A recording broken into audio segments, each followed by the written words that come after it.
On the evening of the 20th of November 1995, a boy of 13 sat in his housemaster's study at Eton College and watched his mother tell nearly 23 million people that there had been 3 of them in her marriage. He had known about the third person for years. Everyone at his old school had known. Everyone at his new one knew. What he had not known, until the housemaster switched on the television, was that she was going to say it on the BBC, with her eyes lined in black, in a voice pitched somewhere between confession and verdict, to a man named Martin Bashir, who had got into her sitting room using forged bank statements. What the boy felt when it ended is the one part of the evening nobody has ever been able to report with any authority, because he has never described it, and the not describing began that night and has not stopped. His father had confessed adultery to the nation on ITV 17 months earlier.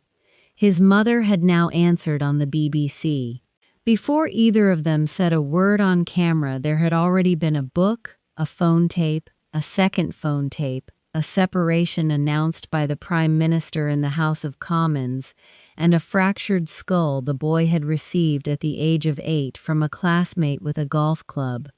on the night his father went to the opera. A divorce was 9 months away. A car in a Paris tunnel was 21 months away. Nobody in that study heard the boy make a vow, and he has never claimed he made one, which is the whole point. It was never spoken. It was never written down. It exists in the record in exactly one form, which is what he did afterward, and what he did afterward is strange enough to need explaining. He waited a decade to marry a woman he had met at 19, and when a camera finally asked him why, he used the word lessons, and the cameras were the lesson. The ring his father had once given his mother went onto that woman's finger, explained away in a single sentence. His own uncle's television company, a French magazine, and the British Broadcasting Corporation were all seen off, in that order, for the offense of pointing lenses at him or at people he loved. A season of tabloid headlines called him idle for the crime of being at home with his children, and he let them print it. At 38, he stood in front of a camera and told the corporation that the program he had watched at 13 should never be shown again, and in the worst year of his adult life, with his wife in treatment and his father in treatment, he did the one thing the institution he was born to lead had trained every member never to do. He cleared the diary. He went home. This account reads what he did, in order, from the hospital in Paddington where his mother insisted he be born against every tradition the Crown had, to the garden at Windsor where his wife looked into a lens and said the word cancer,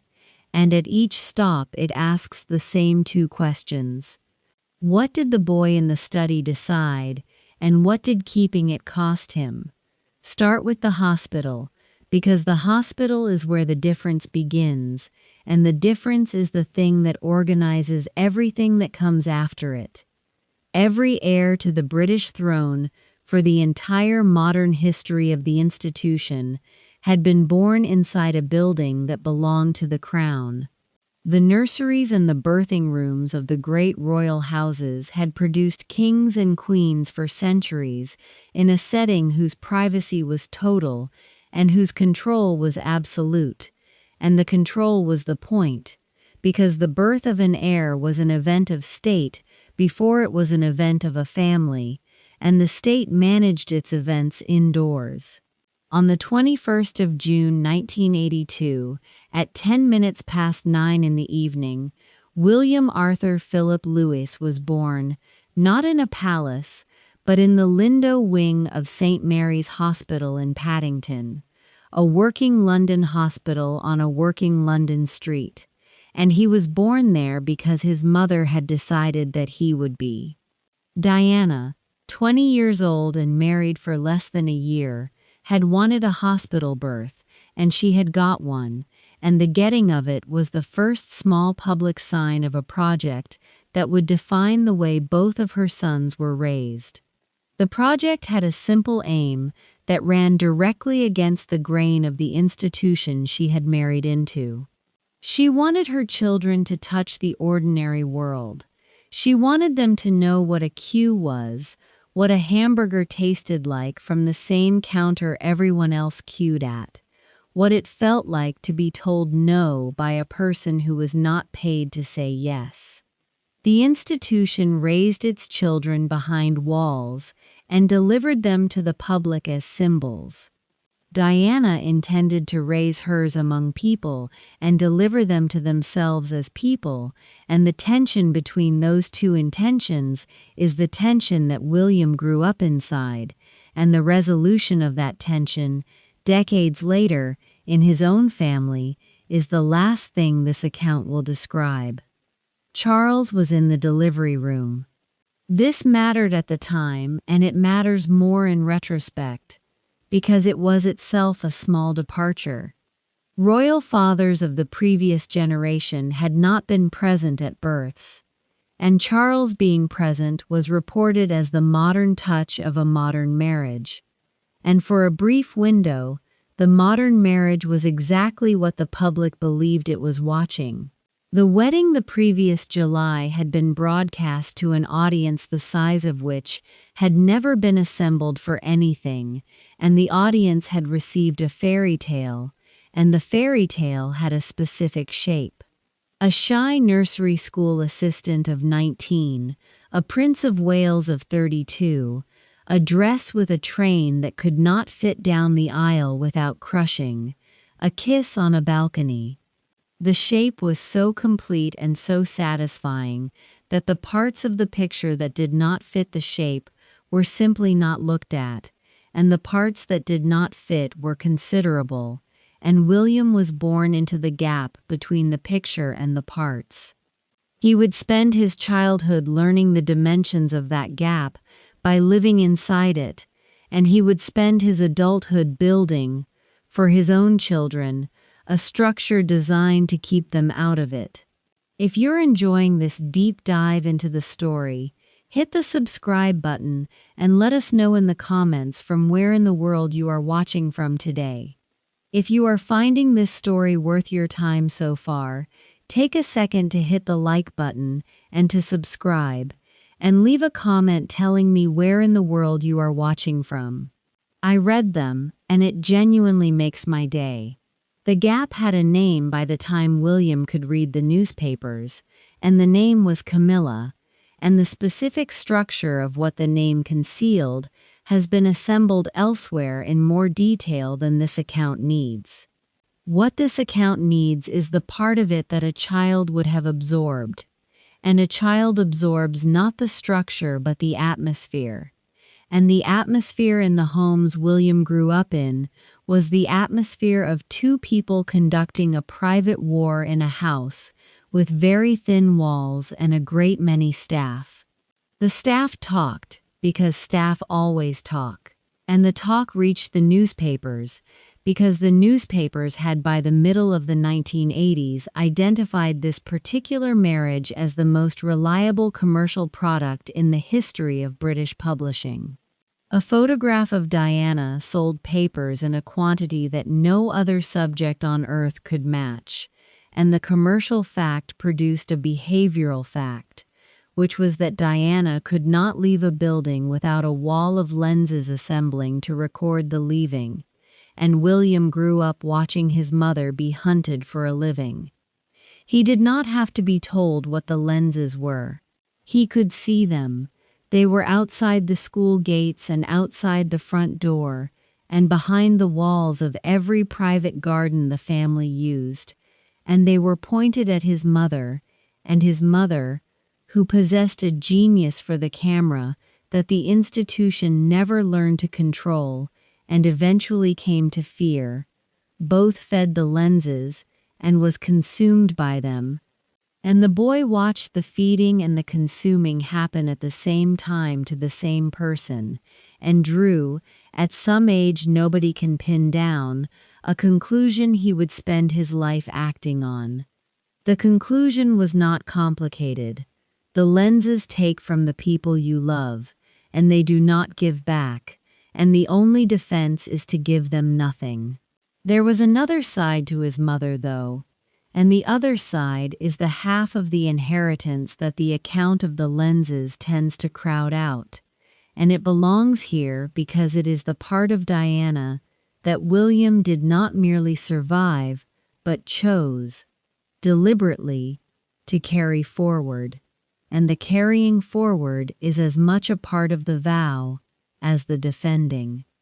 Diana had a theory of how her sons should be raised, and the theory ran against the institution in a second direction, alongside the hospital and the hamburger, and the second direction was toward the world's suffering rather than away from it. She took the boys, from a young age, into places no royal children had been taken before, and she took them on purpose, because she had decided that the two boys who would one day stand at the top of the country ought to know, from the inside, what the bottom of it looked like. There was the ordinary side of this, the side the public liked, the trips to the sort of places royal children were assumed never to go. She took them to a fast food counter and let them queue for a burger like anyone else.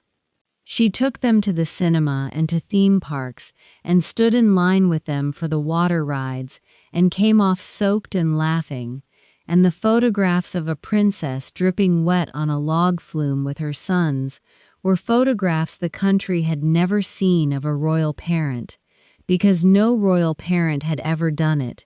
and she did it precisely because it had never been done, because the not doing of it was the wall she was trying to knock a hole in. But the ordinary side was the smaller side, and the larger side was the one that took nerve. She took her sons to visit the sick and the dying and the homeless, and she took them there not as a photo opportunity, though the photographs came, but as an education, because she wanted them to have looked human suffering in the face before they were old enough to be shielded from it by the office they were being raised to hold.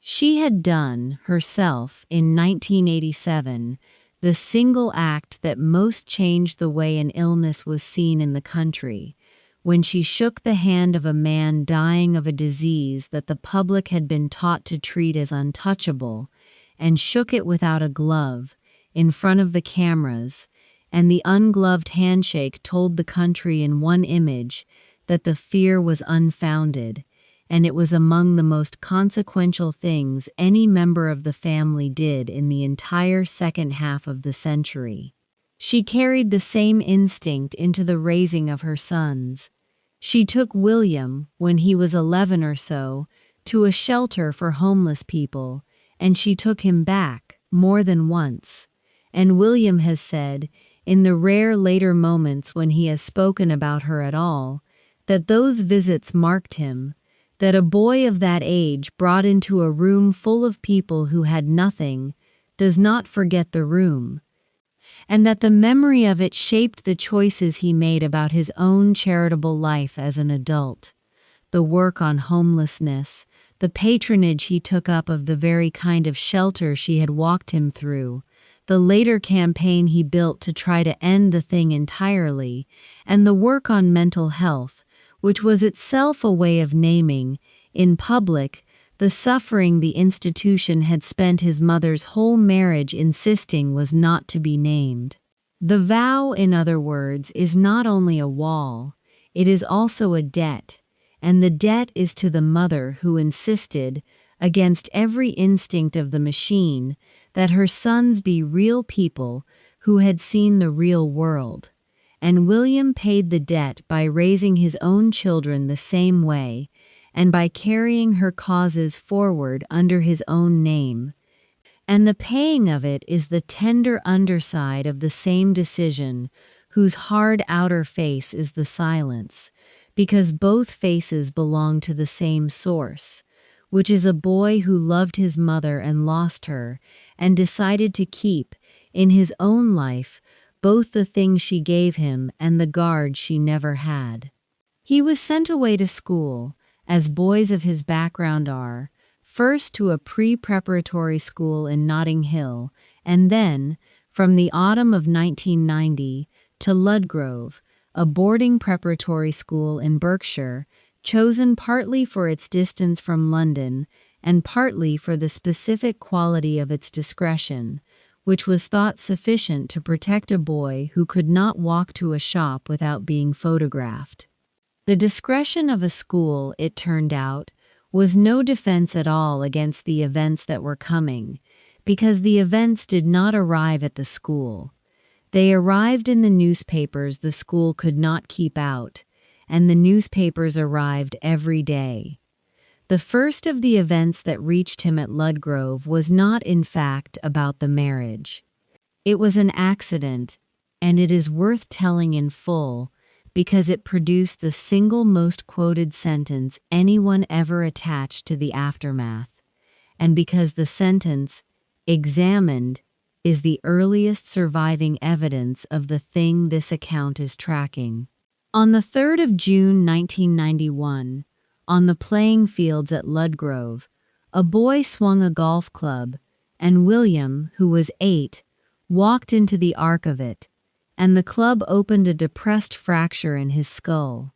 He was driven to the Royal Berkshire Hospital and then transferred to Great Ormond Street in London, where surgeons operated on the fracture, and the operation was serious enough that the outcome, for a period of hours, was not a certainty. Both his parents came to the hospital. His mother stayed.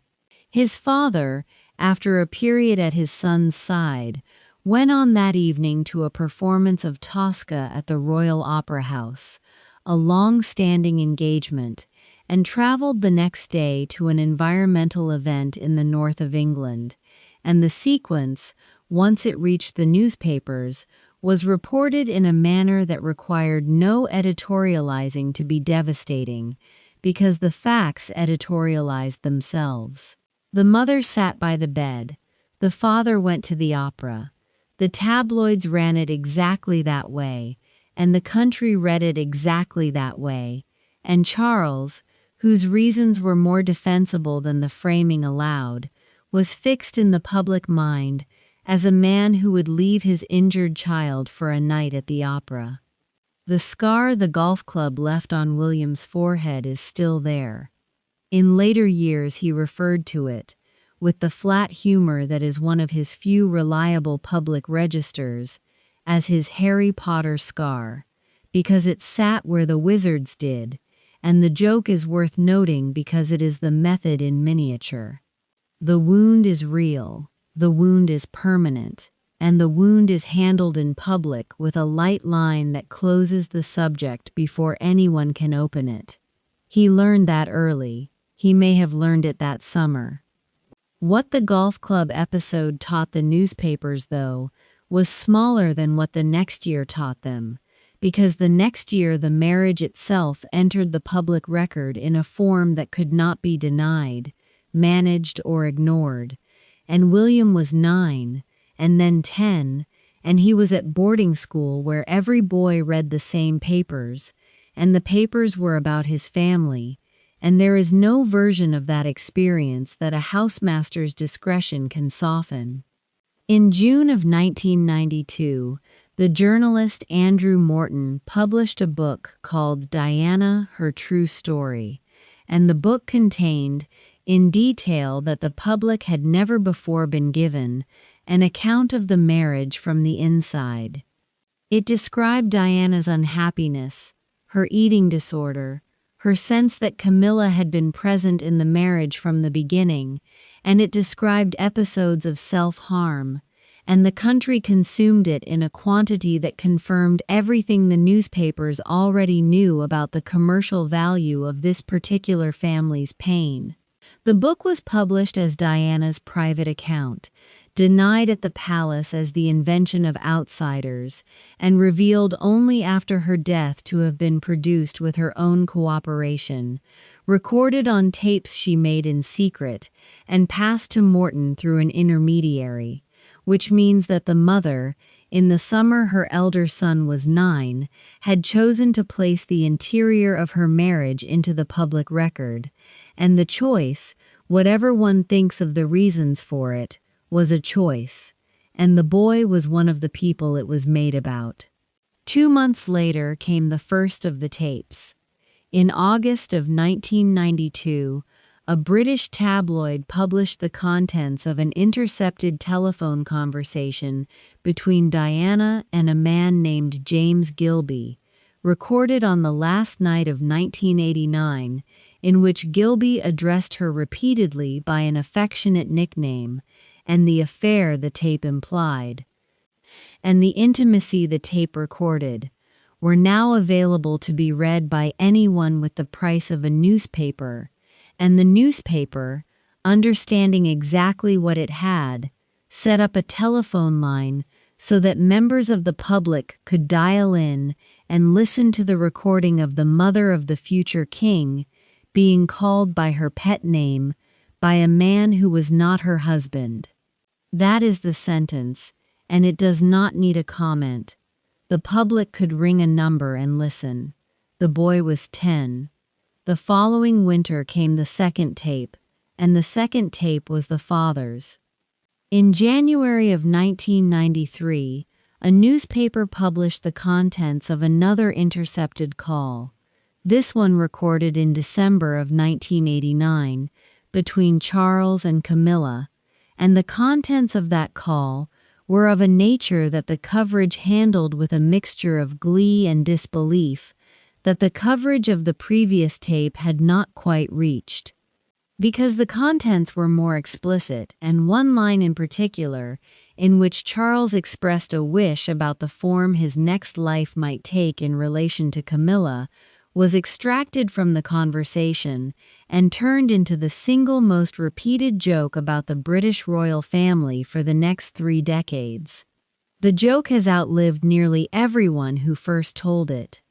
Charles became king in due course, and the line was still in the comedy, and the man who is now king first read it about himself in a newspaper that his eldest son's classmates were also reading, when the son was 10. Set those events in the order a child would have met them, and the shape of the childhood becomes legible. A near-fatal accident, a book, a tape about the mother, a tape about the father, and running under all of it, on the 9th of December 1992, between the book and the second tape, the Prime Minister of the United Kingdom standing up in the House of Commons to announce that the Prince and Princess of Wales had agreed to separate. John Major read the statement in the careful language of an official announcement, and the language insisted that the separation had no constitutional implications, that both parties would continue their public duties, that the marriage's end was a private sorrow being managed with public dignity, and the careful language fooled no one, because the careful language never does.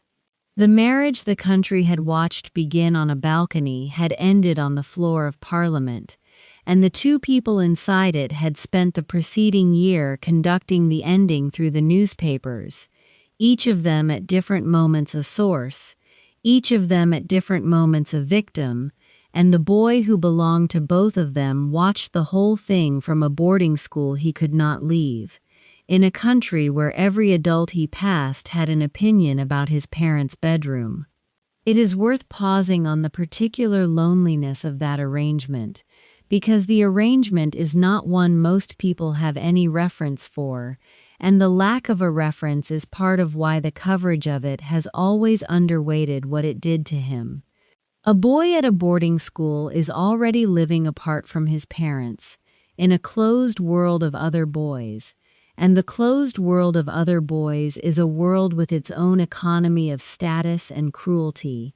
and into that economy, in William's case, arrived, week after week, the newspapers,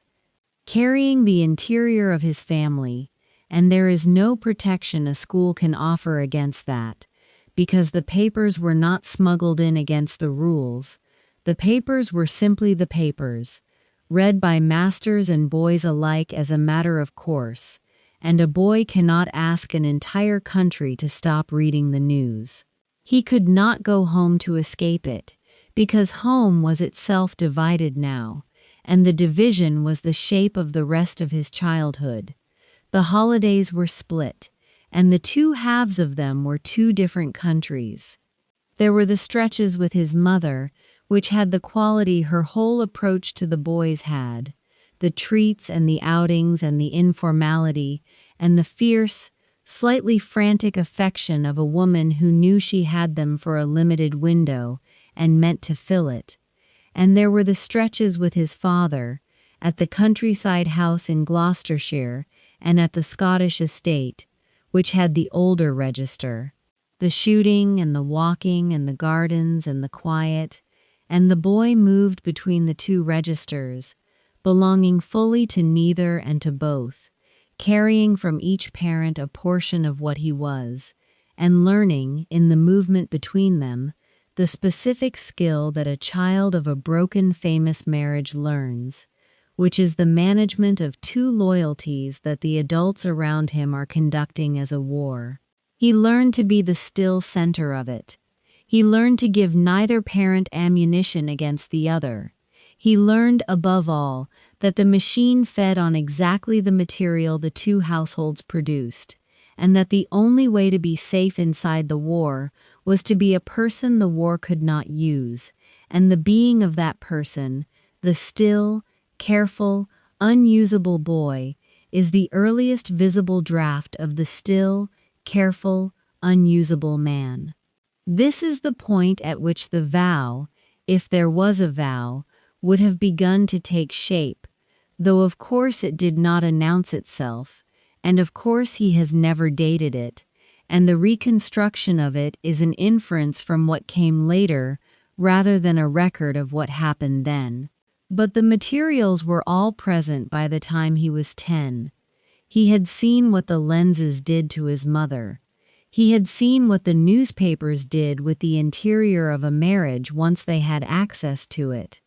He had seen that both of his parents, whatever else they were, had at various times handed that access over, one through a book and one through a broadcast, and he had drawn the lesson that access, once given, cannot be recalled, and that the only reliable control is the control you keep by giving nothing. The lesson would harden across the next 5 years into something close to a governing principle, and the principle would organize the rest of his life, and the thing that hardened it, the event that took the lesson and welded it permanently into place, arrived in the autumn of 1995, when he was 13 and had just started at Eton. The confessions had come in 2 parts, and the parts belonged to the 2 parents, and the parts were broadcast rather than printed. And a broadcast is a different order of thing from a printed page, because a broadcast has a face and a voice, and a child can be told that a newspaper is lying, but cannot be told that the face on the screen is not his mother's, or that the voice admitting the affair is not his father's. The father went first. In June of 1994, Charles cooperated with a television documentary and a biography by the journalist Jonathan Dimbleby, and in the documentary, watched by a very large audience, he was asked directly whether he had been faithful in his marriage, and he answered that he had been, until the marriage had become, in his phrase, irretrievably broken down, at which point he had not been. It was the first time a senior member of the royal family had confirmed adultery to the nation in his own voice, and the confirmation, however carefully worded, converted the rumor of decades into an admitted fact, and the fact belonged now not to the gossips but to the record, and William was 12. The mother answered 17 months later, and her answer was the Panorama interview. And the Panorama interview is the hinge of this entire account, so it is worth being precise about what it was and about the deceit that produced it, because the deceit is a part of the story that only came fully into the record decades afterward, in a form that gave William, at last, something to say out loud. Martin Bashir was a journalist at the BBC, and in the autumn of 1995, he wanted an interview with Diana, and Diana was not a person who granted interviews of that kind, because the risks were enormous, and the palace would have forbidden it. And Bashir understood that to get to her he would need to persuade her that she was surrounded by people who could not be trusted, that the institution was moving against her, that the only safe course was to speak directly to the public over the heads of the courtiers she was being taught to fear. To construct that persuasion, he had a graphic designer mock up bank statements, false documents purporting to show that people close to Diana, including members of her own brother's staff, were being paid by the security services to inform on her, and he showed these forged statements to her brother, Earl Spencer, and used them to secure an introduction to Diana, and once he was in front of her, he fed the same architecture of suspicion directly to her. The forgeries were the key that opened the door. She agreed to the interview because she had been persuaded, partly by fabricated evidence, that she was alone and hunted, and that the interview was her only defense, and she gave it in secret, recorded at Kensington Palace with a crew smuggled past the staff, and the palace learned of its existence only days before it aired. It aired on the 20th of November 1995, to an audience later estimated at close to 23 million people in the United Kingdom alone, which is a figure that has to be held in the mind to be understood, because it means that on that Monday evening, a substantial fraction of the entire adult population of the country sat in their homes and watched Diana describe her marriage from the inside. She talked about her eating disorder and about her self-harm and about the strain of the public role, and she said of Camilla, the sentence that the interview is remembered for, that there had been 3 of them in the marriage, so it had been a bit crowded, and the flatness of the phrasing, a bit crowded, delivered with the eyes down and then up, was the kind of understatement that lands harder than any outburst could, and it landed on the whole country at once. She questioned whether Charles was suited to be king. She spoke of wanting to be a queen of people's hearts. It was, as a performance, the most effective single act of communication anyone in the family had ever managed, and it was, as a fact in the life of her 13-year-old son, a catastrophe, because he was at Eton, and Eton is a school, and a school has televisions, and boys watch them, and the accounts assembled by biographers from people close to the family in that period describe a boy who was deeply and lastingly upset, who felt, according to those accounts, that his mother had exposed the family in a way that could not be taken back, and who is reported to have asked her, when they next spoke, why she had done it. Whether he used those exact words no source can confirm, because the conversation was private and the boy has never described it, and the not describing, again, is the evidence. What can be established is the sequence and the setting.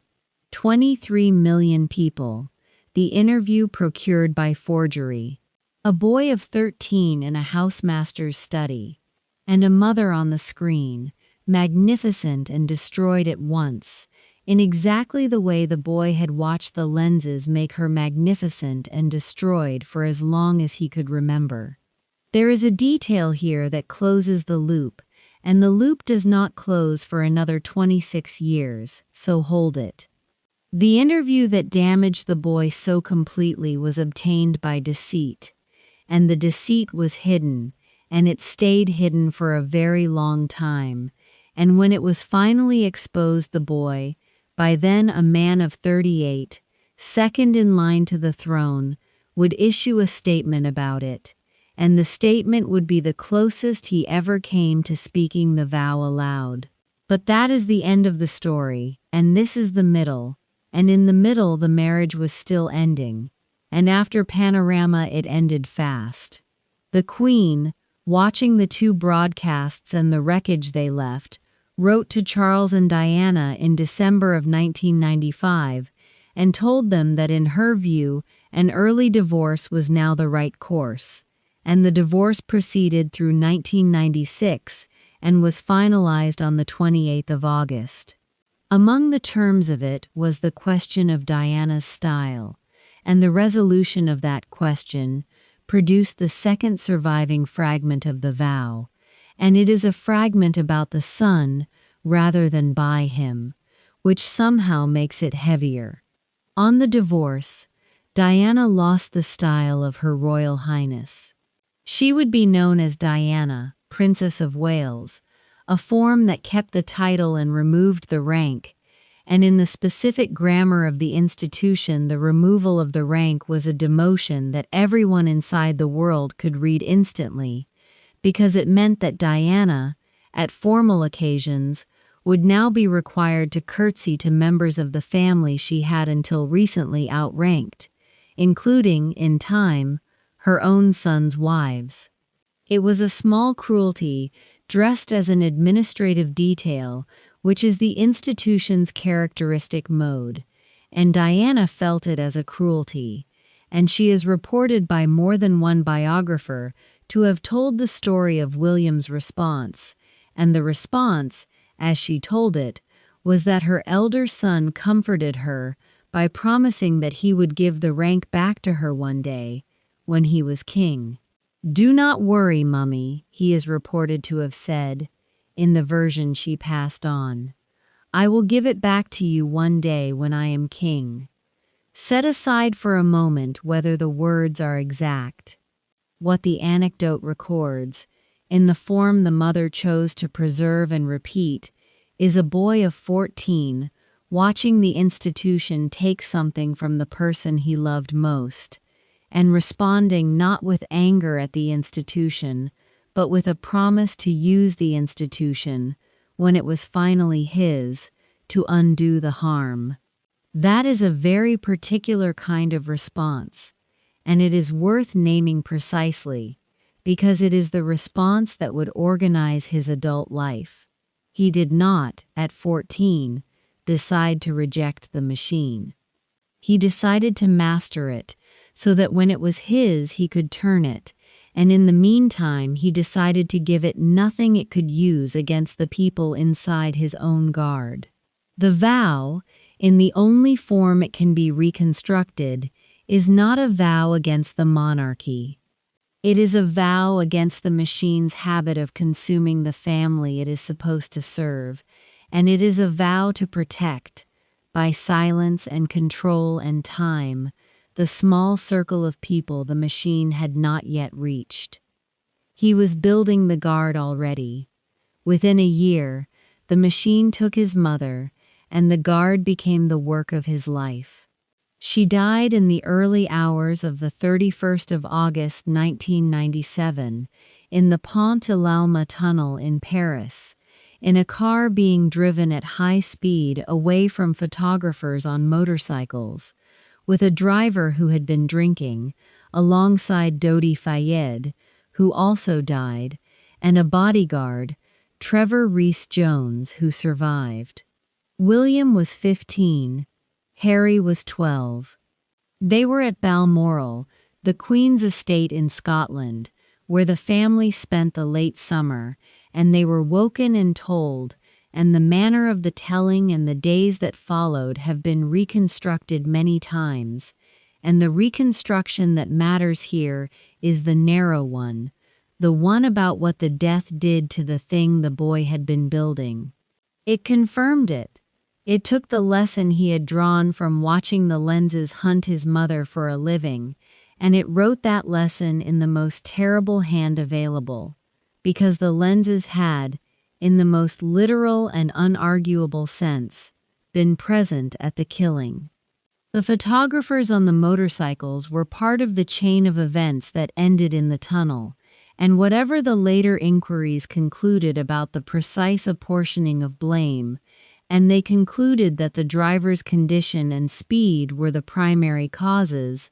the 15-year-old did not need an inquiry to tell him what he already believed, which was that the machine that photographs the people you love does not stop and cannot be reasoned with and will follow them into a tunnel, and that the only thing that had ever been within his power to do about it was to deny it access, and that he had been right. The week that followed was the strangest week in the modern history of the country, and the family was at the center of it and, for several days, catastrophically out of step with it. The Queen kept the boys at Balmoral, away from the cameras, on the reasoning that grieving children should be protected and that the family grieves privately, which was the institution's reflex, and, as a matter of protecting two bereaved boys, was not obviously wrong. But the country was not grieving privately. The country was assembling outside the London palaces in numbers that had no precedent, laying flowers in drifts that grew across the parks, queuing for hours to sign books of condolence, and the country wanted to see its grief reflected by the institution, and the institution, at Balmoral, behind its walls, in its private mode, reflected nothing, and the absence of reflection curdled, over several days, into something that felt like anger. The flag over Buckingham Palace was not lowered, because protocol held that the flag there flew only for the sovereign, and was not lowered for anyone else, and the empty flagpole, photographed against the mounting flowers, became the emblem of an institution that appeared not to feel what its people felt. And the newspapers, the same newspapers, turned on the palace with a speed that revealed how thin the deference had worn. The Queen returned to London, lowered the flag, walked among the flowers, and spoke to the nation in a live broadcast, and the crisis passed. But the boys had spent the days of it learning, again, that the institution's instinct to retreat behind its walls could read to the outside world as coldness, a lesson that would sit in some tension with the other lesson, the lesson about giving the lenses nothing, and the management of that tension, the finding of a way to be private without appearing cold, is one of the specific problems William would spend his adulthood solving, mostly successfully, in a way his grandmother in that week did not. Then came the funeral, on the 6th of September, and the funeral produced the image that fixed the two boys in the memory of a generation, and the making of the image involved a decision that has been argued about ever since.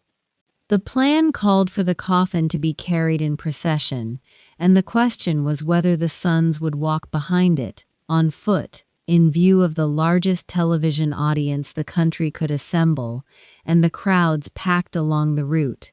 Two boys of 15 and 12 walking behind their mother's body through the streets of London.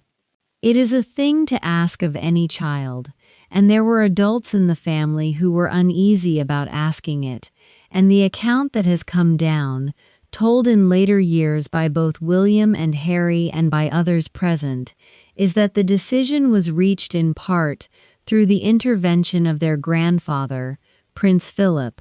who is reported to have said to William, when the boy was wavering, that he would walk too, and to have put the question in the form that made it possible for the boy to say yes. "If I walk, will you walk with me?" They walked. William, Harry, their father, their grandfather, and their uncle Earl Spencer, behind the coffin, along the last stretch to Westminster Abbey, and on the coffin, among the flowers, was a small card, and the card said, in a child's word, "Mummy." William has said since, in the rare moments he has said anything about it at all, that the walk was one of the hardest things he has ever done, that he kept his eyes down and his face still, that the stillness was a wall he built to get through it, and the wall, again, is the method, the same wall he built for the golf club scar and for the housemaster's study. The public composure that is not the absence of feeling but the containment of it, held in place so that the lenses that lined the route got the image of a boy walking and nothing else, nothing of what was behind the face, because what was behind the face was his, and the one thing he had left to protect was the one thing he would spend his life protecting, which was the boundary between what was his and what belonged to the machine. He was 15, and his mother was dead, and the thing the death had taught him was the thing he already knew,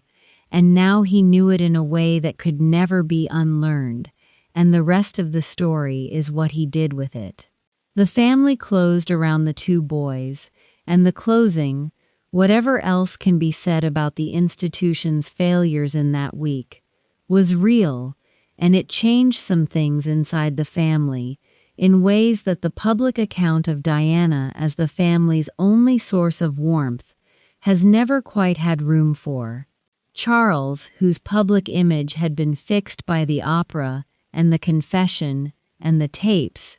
became, in the years after the death, a single father of two grieving sons, and by the accounts of the people who observed the household in that period, he stepped into the role with a seriousness and a tenderness that surprised the people who had only the tabloid version of him to go on,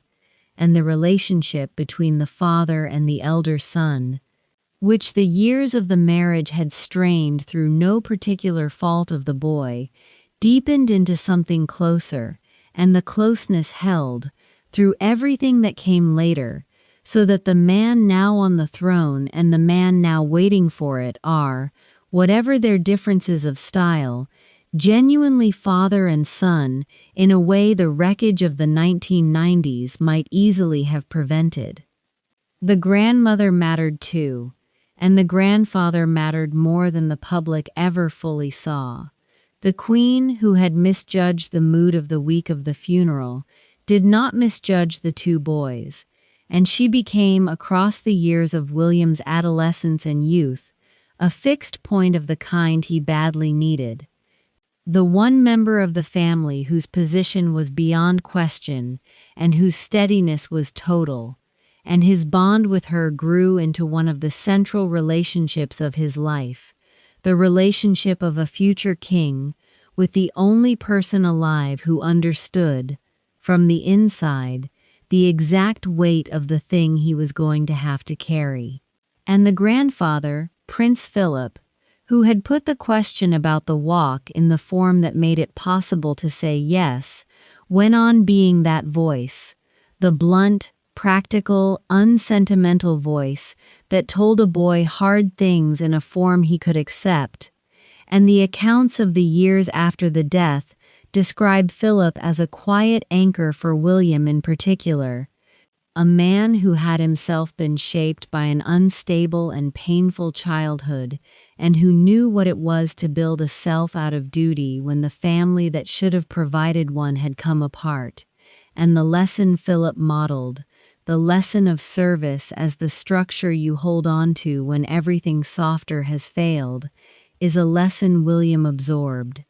And it sits, not entirely comfortably, alongside the other lesson, the one about the family coming before the diary, and the management of the tension between Philip's lesson and Diana's is, once again, one of the central problems of William's adult life, because he took both, from two people who lived them as opposites. For several years after the funeral he did, in public, almost nothing, and the almost nothing was itself the strategy, though it did not look like a strategy at the time, and looked instead like a grieving teenager withdrawing, which is also what it was, because a thing can be a strategy and a genuine grief at once, and in William's case the two were the same motion. He returned to Eton. He was protected, during those years, by an arrangement that had been reached between the palace and the newspaper editors, and the body that then regulated the press, an arrangement under which the newspapers agreed to leave the boys substantially alone during their education in exchange for occasional, controlled access, a photo call here, a managed appearance there, and the arrangement worked more or less, because the newspapers, in the immediate aftermath of the death their own trade had been implicated in, had a reason to observe it that was partly conscience and partly commercial caution, and because the palace, for once, held the line.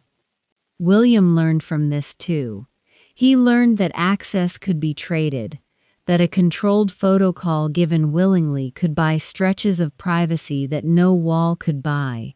that the machine could be managed if you understood that it needed to be fed and arrange the feeding on your own terms rather than having it taken. It is the lesson his mother's most successful moments had taught, and her worst moments had taught in reverse, and he took both halves of it, the feeding and the danger of the feeding, and he built from them the media method that has governed his public life, which is a method of scarcity. Give little, give it deliberately, and let the scarcity make what you give valuable enough to trade for silence. He took a gap year after Eton, in the tradition of his class, and spent parts of it in Belize and in Chile, on an expedition with a youth organization, and in Africa, and the gap year served, as gap years do for the famous, as a stretch of relative invisibility, during which a boy could become a young man out of the direct glare. And then, in the autumn of 2001, he went to the University of St. Andrews, in Fife, on the east coast of Scotland, chosen partly for its academic standing, and partly for its remoteness, and partly, one suspects, for the same reason Ludgrove had been chosen, distance from London, and a community that could be asked to behave.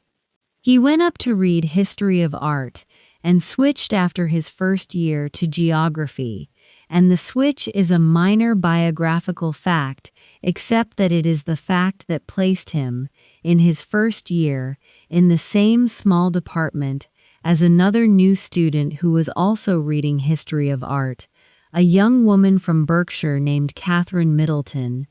whose own family's approach to that same university has been examined in detail elsewhere and does not need re-examining here, and the two of them met, as students in a small department at a small university meet, and became friends, and shared a student house with two others in their second year, and the friendship became, at a pace that both of them managed with a discretion that would prove characteristic of the entire relationship, something more. The arrangement that protected William at university held, mostly, and the one significant breach of it is worth recording because of who committed it, and because of what William's father's reaction to it reveals about the atmosphere the family now operated in.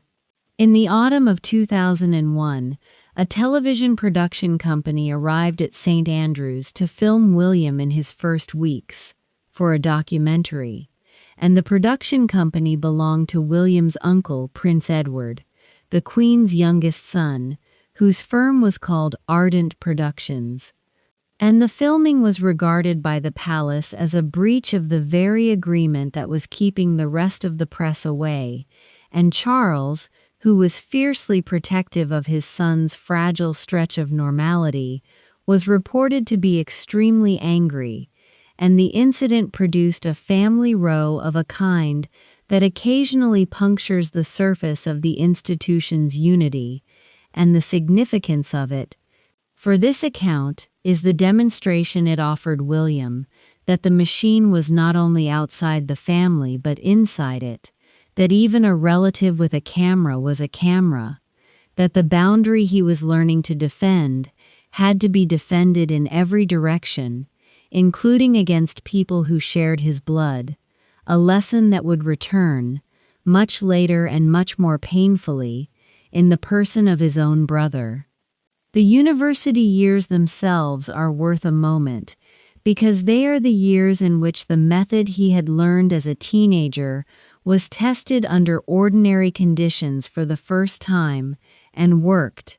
and because they contain a small fact that reorganizes the whole romance that came out of them. The agreement that kept the press away held, for the most part, and the holding of it gave William something he had never had, which was 3 years of being, more or less, a normal young man, going to lectures, living in a student flat, cooking badly, doing the things students do, out of the direct glare, and the 3 years were not incidental to what followed, but the precondition of it. Because the relationship that grew there could only have grown in the shade the agreement provided, in a place where 2 people could become friends, and then more than friends, without a lens recording every stage of it, and William, who understood better than anyone what the lens did to a relationship, guarded the shade fiercely. The small fact is this. In his first year, by the accounts that have since been assembled, William was not happy, found the course and the place difficult, and considered leaving the university altogether, and among the people who talked him out of it, who steadied him through the low period and helped him decide to stay, was the young woman he had become friends with in his department,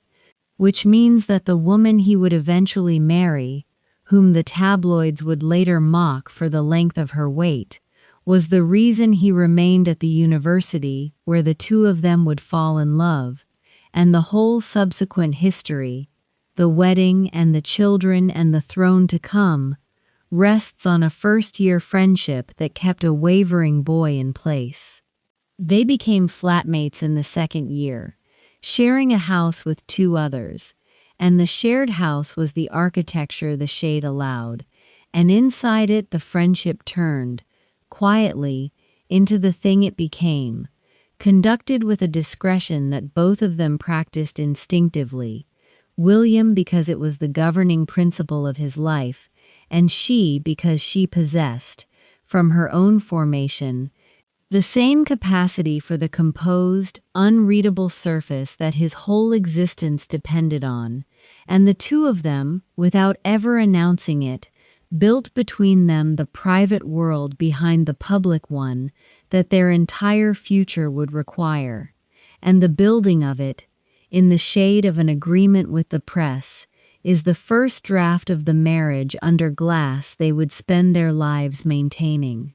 If you find this story engaging, please take a moment to subscribe and enable notifications. It helps us continue producing in-depth content like this.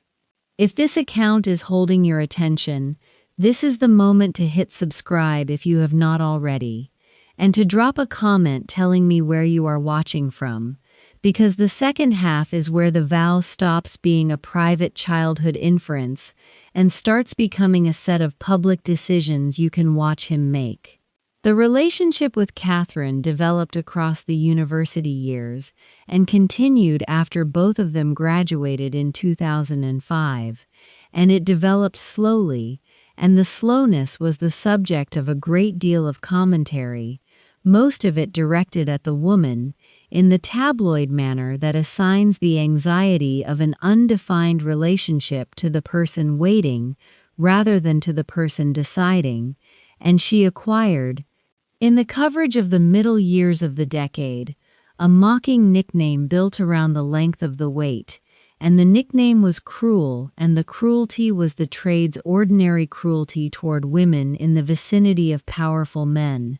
And none of it moved William, and the not moving is the thing to examine, because the weight was his, and the reasons for it were his, and the reasons, when he finally stated them, turned out to be the vow. He waited, on the account he himself gave later, because he had watched what the institution did to a woman who was brought inside it young, unprepared, and at speed, and he had decided that he would not do that to the woman he intended to marry. His mother had been 19 at her engagement, 20 at her wedding, and she had been delivered into the machine with a fairy tale wrapped around her and no defense against what was underneath the fairy tale, and the delivery had ended in a tunnel, and William, who had been born into the gap between the fairy tale and the reality, had no intention of marrying anyone into that same gap without first giving her the fullest possible sight of what the gap contained and the fullest possible chance to walk away from it. That was the reason for the years. He was not delaying out of doubt about her. He was delaying out of a refusal to repeat the specific mistake that he believed had destroyed his mother, which was the mistake of bringing a young woman into the institution before she understood the institution well enough to consent to it with her eyes open. The clearest proof that the delay was deliberate rather than accidental is the breakup, which happened in the spring of 2007, when William, by the accounts assembled from people close to both of them, ended the relationship, and the ending was reported at the time as the natural drift of two people in their 20s, and was described later by a biographer, drawing on those close accounts, as a decision on William's part connected to his hesitation about the permanence of the commitment and, according to the same accounts, to a discomfort within the world he moved in about her family's background, a discomfort that has been documented in detail in the examination of the Middleton family elsewhere and does not need repeating. What matters here is the shape of the episode and its resolution. He ended it. She did not chase him. She was photographed in the weeks afterward going out, composed, apparently untroubled, giving the watching press nothing of the distress they were assembled to record, a display of control that either reflected genuine equanimity or was the most effective performance of it the era had produced. And either way, it was the same wall, built by a different person, and the fact that the woman William would marry was a person who could build that wall is not incidental, because the marriage he was constructing was a marriage that would have to be lived behind that wall permanently, and he needed a partner who could hold it. And she could, and within months he returned, and the reconciliation, on the accounts that survive, was the point at which both of them understood what they were choosing, and chose it, and after that the pace no longer mattered, because the decision had been made, and the only remaining question was when the machine would be told. The machine was told on the 16th of November 2010, and the telling of it produced the single most explicit public statement of the vow that William ever gave, and he gave it without appearing to know that he was giving it, in an engagement interview, which is the most anodyne and controlled format in the entire repertoire of royal communication, and the anodyne format is exactly where the thing surfaced, in plain sight, for anyone who was listening for it. They had become engaged in October, on a private holiday in Kenya, and the announcement was made in November, and that evening the couple sat for a television interview with a journalist named Tom Bradby, and the interview did the ordinary work of such interviews, the story of the proposal, the ring, the plans, but two moments in it were not ordinary, and both of them were about the mother, and both of them were about the vow, and neither of them was fully understood at the time for what it was. The first was the ring. William had proposed with the sapphire and diamond engagement ring that had belonged to his mother, the ring Charles had given Diana in 1981. And when Bradby asked about it, William explained the choice in a single sentence, whose surface was tender and whose depth was the whole argument of his life. It was his mother's ring, he said, and it was his way of making sure that she did not miss out on the day, of keeping her close to the whole thing. The surface of that is a son honoring a dead mother, which it was. The depth of it is a son taking the object most associated with his mother's entry into the institution, the object that had been part of the fairy tale that destroyed her, and placing it on the hand of a woman he had spent 9 years preparing so that the fairy tale would not destroy her too, and the placing of the ring was the closing of a circle, the completion of a repair, the same repair he had promised at 14 when he told his mother he would give the rank back one day. He could not give the rank back. She was dead. But he could take the ring that had marked the beginning of her destruction and make it the beginning of something he intended to protect. And he did. And he explained it in a sentence and closed the subject, in the way he closes every subject that touches the wound. The second moment was the wait, and this is the one where the vow is nearly spoken. Bradby asked about the length of the courtship, the years, the pace, and William answered, and the answer, transcribed, is the most direct statement he has ever made of the principle that organizes him. He said that the reason he had taken his time was that he had wanted to give Catherine the opportunity to see what she was getting into, and to back out if she needed to, before it all got too much. He talked about lessons he had learned, about a great deal of thinking and a great deal of learning about himself, and he framed the delay explicitly as the giving of a chance to withdraw. Read that again with the mother in view. He had built into the courtship, deliberately, over years, a running opportunity for the woman he loved to leave, because the thing he was bringing her into was a thing his mother had been brought into without any such opportunity, and he had watched what came of that, and he was not going to repeat it. The engagement ring came, in effect, with the one guarantee the institution had never offered his mother, which was permission to walk away, and the permission had been kept open for the better part of a decade, and only when it had been open long enough that its taking up would have been a true and informed choice did he consider the choice she was making to be safe. That is the vow, stated aloud in an engagement interview, in the language of a man discussing his relationship, and almost nobody who watched it that night heard it as anything other than a nice thing to say, because the vow does not announce itself, and never has. They married on the 29th of April 2011 at Westminster Abbey, in the same building where his mother's coffin had rested 14 years before,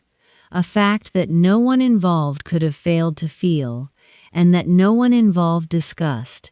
because it belonged in the category of things that are felt and not said, which is the category that governs him. The wedding was watched by an audience of the size that only royal weddings assemble, and it was, on the surface, the fairy tale restaged. The abbey, the dress, the balcony, the kiss, and the restaging was deliberate, because the institution needed the fairy tale, and William was willing to provide it. But the difference between this wedding and the one his mother had walked into 30 years before was the difference the whole account has been tracking, and the difference was invisible in the pictures and total in substance.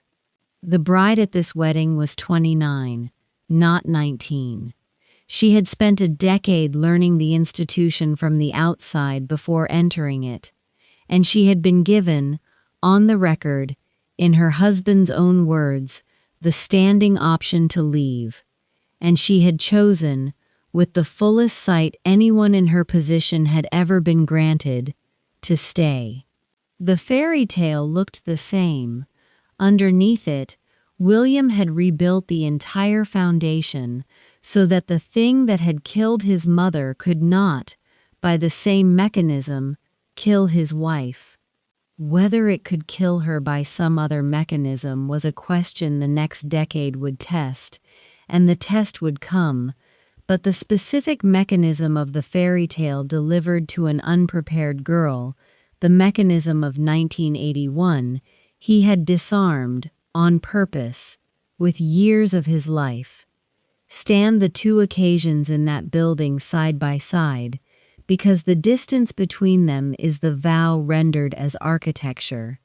The last time the family had filled Westminster Abbey in numbers of that kind, it had filled it to bury the bride's absent mother-in-law, and the coffin that had rested in that nave had rested there because of the machine William had spent the years since learning to hold off, and now he stood in the same nave in a soldier's uniform, waiting for a woman he had spent a decade making safe to marry. And the two events, the funeral and the wedding, are the same walls with everything underneath rebuilt. The fairy tale in 1981 had been an image laid over an emptiness, a picture the country was encouraged not to look behind, because behind it there was nothing that would survive looking. The fairy tale in 2011 was an image laid over something solid, a decade of two people in their late 20s who had seen each other in the plain light of student flats and the years after. And the difference between an image over an emptiness and an image over a solid thing does not show in a photograph and is the whole of the difference in a life. That is why he could marry inside the same fairy tale that had helped destroy his mother, in the very building where her coffin had lain, without flinching, because he had made certain, with years of his life, that this time the thing beneath the costume would bear the weight the costume put on it. And through the whole of the day, unspoken, in the ring on the bride's hand and the stones of the building and the son's quiet insistence on doing all of it differently, was the mother, the absent guest at the center of everything, honored the only way he has ever honored her, which is not by speaking of her but by acting, across a whole life, on what her loss taught him. Then came the children, and the children are the fullest expression of the vow, because the children were the thing the vow had been for all along, and the raising of them is where you can watch William take the entire architecture of his own childhood and build its opposite. The first, a son, George, was born on the 22nd of July 2013, and he was born in the Lindo wing of St. Mary's Hospital in Paddington, the same wing of the same hospital where William himself had been born 31 years earlier. And the choice was not an accident, because nothing about how William manages the visible surface of his family is an accident, and the choice said quietly, in the grammar of place that the institution reads fluently, that the thing his mother had insisted on, the ordinary hospital rather than the palace, the touch of the working world, was now the family's own tradition, chosen again, deliberately, by her son. Charlotte followed on the 2nd of May 2015, and Louis on the 23rd of April 2018, and across the raising of the three of them, William and Catherine have pursued, with a consistency that the palace's communications operation has quietly identified as among the most effective public relations the institution has produced in a generation. A project whose aim is the aim Diana had for William and Harry, and was never fully able to secure, which is the aim of children who are simultaneously as and people, who can stand in an ordinary space among ordinary people without the performance of royalty that the institution had always required of its young, from the earliest visible age. The methods of the project are the methods William drew from his own childhood, applied in reverse.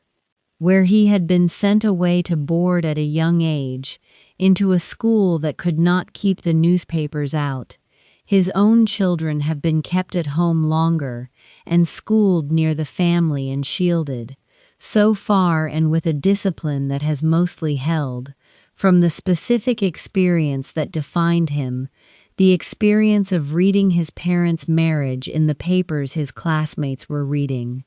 Where his own childhood had been conducted, from the outside as a symbol, the childhoods of his children have been conducted, so far as the institution permits, as childhoods, with the public given controlled, scarce, deliberate access, the occasional photograph on a birthday released by the parents themselves, the managed appearance at a family occasion, and nothing more. And the scarcity is the same scarcity William learned as a teenager,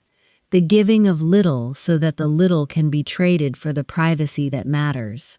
He is doing to the machine, on behalf of his children, exactly what he learned to do on behalf of himself, which is to feed it precisely enough to keep it from taking, and to defend the boundary between what is given and what is kept, with an absoluteness that occasionally costs him, because the machine does not like scarcity and punishes it, and the punishment is a part of the story too. The specifics of the project are worth setting out, because the specifics are where the reversal of his own childhood becomes most concrete. William had been sent away to board while still a small boy, into a world that could not keep the newspapers out, at the exact age those newspapers were most about his family, and his own children have not been sent away, but kept at day schools within reach of the family home.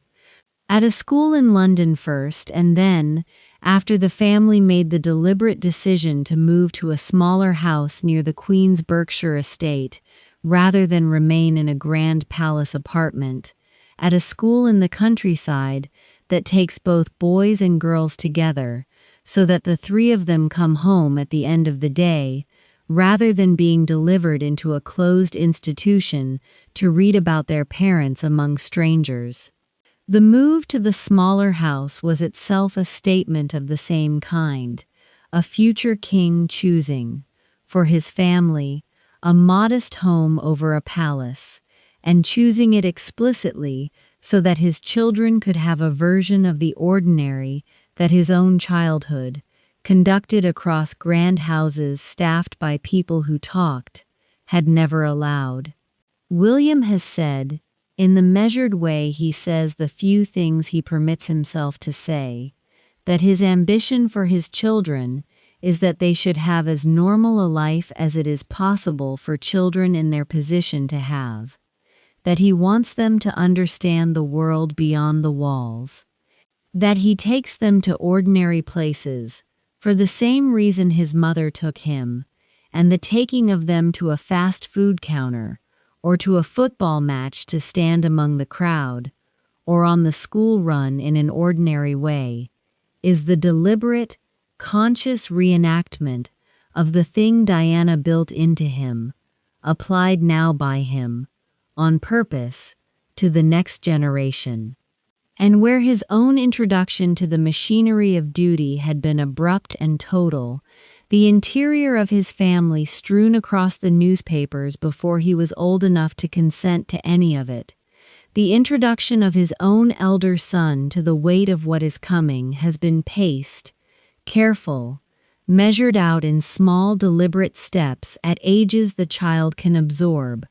the occasional appearance, the gradual understanding, the withholding of the full glare until the shoulders are ready for it, which is the exact opposite of the flood that broke over William,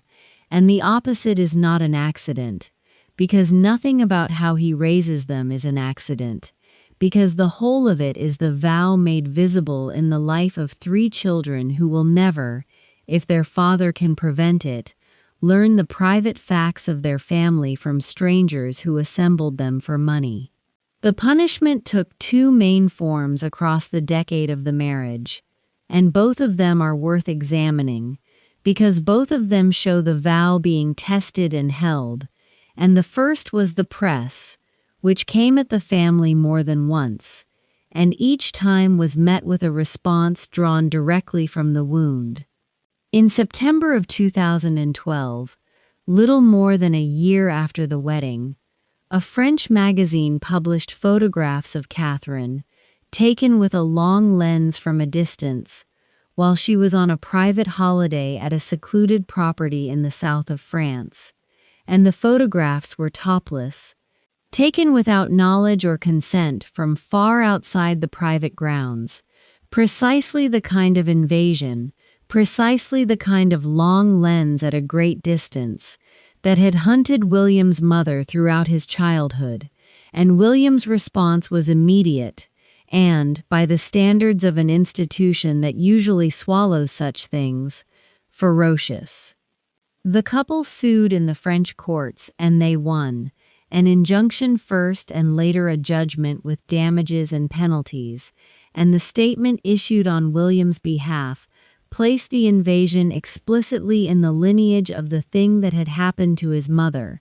describing the publication as reminiscent of the worst excesses of the press and the paparazzi during the life of his late mother.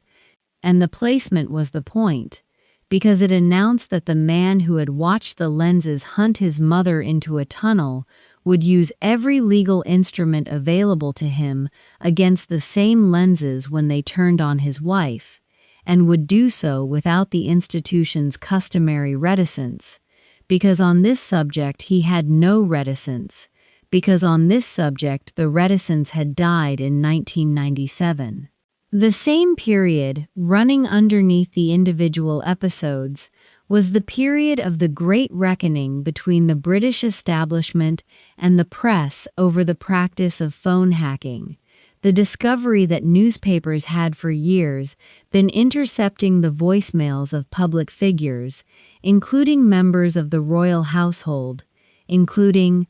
it emerged, William himself, whose messages had been among those unlawfully accessed, and the scandal produced a public inquiry into the culture and ethics of the press, and the inquiry sat across the early years of William's marriage, and it hardened, in a formal and public way, the thing William had believed privately since childhood, which was that the machine that fed on his family had operated, for years, entirely outside the law, and that its self-restraint, where it existed, had always been a commercial calculation rather than a principle, and that it could not be trusted, ever, and that the only defense was the one he had chosen, control and scarcity and, when necessary, the courts. The machine itself, meanwhile, was changing under him, and the changing is worth tracing, because William is one of the very few people alive who has been hunted by three entirely different versions of it, and his method survived all three by being, at bottom, the same method applied to shifting terrain. The version that hunted his mother in the 1980s and 90s was the tabloid version, a printed machine, regulated by nothing more binding than an industry body with no real power, run on the commercial certainty that a photograph of Diana sold papers in quantities nothing else could match, and that machine operated through the long lens and the tip-off and the checkbook and, as the hacking scandal eventually proved, the illegal interception of private messages and its restraint, such as it was, could be traded for, which is why the university agreement worked, because the printed machine had editors, and editors were people, and people could be reasoned with and bargained with and, after the death their trade had been implicated in, shamed into a temporary conscience. The second version was the version the hacking scandal exposed, and then, in part, dismantled. The version that had gone fully outside the law, and the exposure of it, killed one of the most powerful newspapers in the country outright, and produced a public inquiry and a chastened, more cautious printed press. And William emerged from that reckoning with the printed machine, more frightened of him and of the courts than it had been, which bought a measure of peace on that front. But the peace on the printed front coincided with the arrival of the third version, and the third version is the one there is no bargaining with at all, because it has no editors, because it is everyone, the machine of the platforms and the feeds and the endless self-replicating speculation of a world in which any person with a phone is a broadcaster, and no gatekeeper stands between a rumor and an audience of millions. The third machine does not need to hunt, because it manufactures, and it manufactures fastest precisely in the vacuums that silence creates, which is the specific problem that broke over the family in the crisis of the missing princess, when the old method, the method of dignified silence and minimal statement that had served the institution for a century, met an information environment that treated silence not as privacy, but as a puzzle to be solved, and filled the silence with theories at a speed and a viciousness the printed machine could never have matched. William's method had to adapt to that, and it did, and the adaptation is the reason the garden statement took the form it took, because in the world of the third machine the scarce, deliberate, willingly given piece of truth can no longer be traded to an editor for peace, since there is no editor, and must instead be released directly, over the whole apparatus, straight to the public, in the family's own voice, which is exactly what was done. The question of whether the destruction visited on his mother in the 90s could happen to his wife in the 20s has, therefore, a complicated answer. In one sense it could not, because the family now controls its own channels and can speak to the world without an intermediary, an option his mother never had. In another sense it is worse, because the third machine is faster, has no conscience to shame and no editor to reason with, and turns a vacuum into a frenzy in hours rather than days. William has lived under all three machines, and the through line of his response to every one of them has been the same single principle, drawn from a boy watching his mother in the 1980s, that the machine cannot be trusted and can only be denied, and that the denial takes whatever form the terrain requires: a traded photo call in one era, a lawsuit in the next, a video in a garden in the last.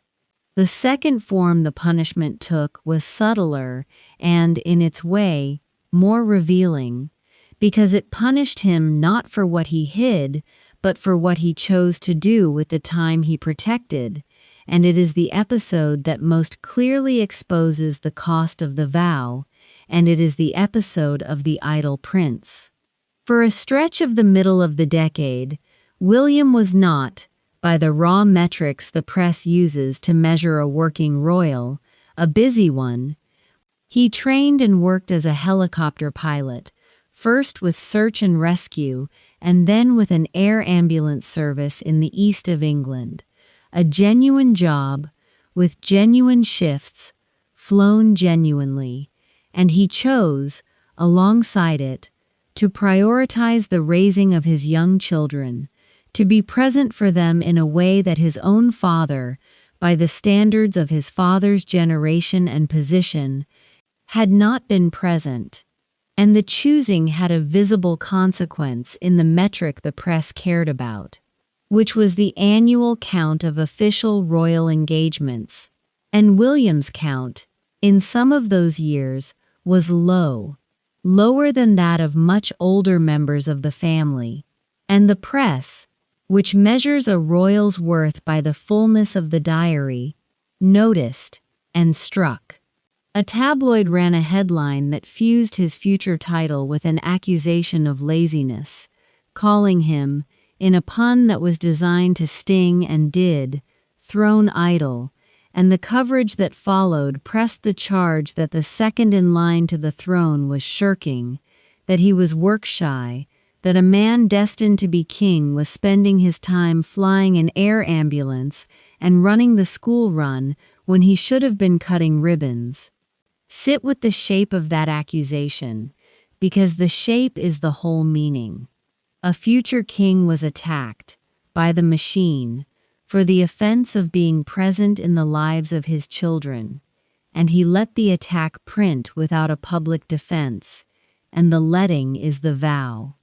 He had decided, at some point in the wreckage of his own childhood, that the diary would not come before his family, and the institution's first and deepest instruction to its members is precisely that the diary does come first, that duty is the fullness of the schedule, that the private self is what you sacrifice to the public role, and William, who had watched what the primacy of the diary did to his own family, who had a father fixed forever in the public mind for going to the opera the night his son's skull was fractured, made the opposite choice and paid for it in headlines, and considered the headlines a price worth paying, because the thing the headlines were punishing was the thing the vow existed to protect. The Idle Prince coverage is, read correctly, the clearest evidence in the entire public record of what William decided as a child,